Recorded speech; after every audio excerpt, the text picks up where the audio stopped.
Welcome back to the Perek Project. So today's Mishnah is going to sound pretty shocking at first, but I think we're going to find it really interesting. So we're told that Rabbi Hanina tells us to pray for the welfare of the government.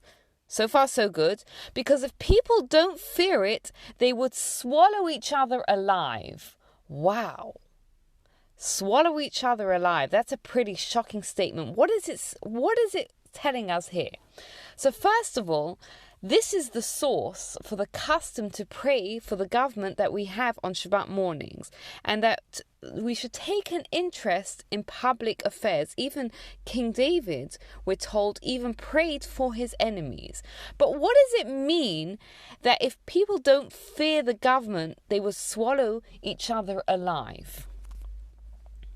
So originally, God created the world for one person, for Adam. And in fact, Judaism teaches that if a person saves one person, it's as though they saved the entire world.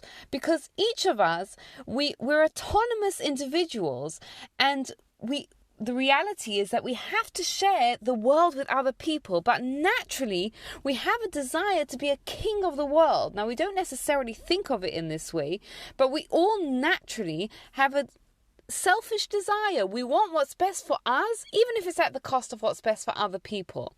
Incidentally, the way that we overcome this is by widening our definition of ourselves. This is why parents will go to the end of the world for their kid, because their kid becomes a part of them.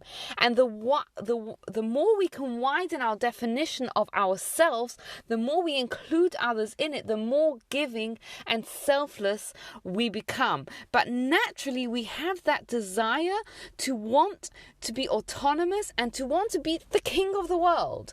But the government's job is to unify the entire people into one nation. So that's why he's telling us in this Mishnah to pray for the welfare of the government, because their job is to help people overcome that selfish tendency and become part of a whole, so that anarchy doesn't reign supreme within society.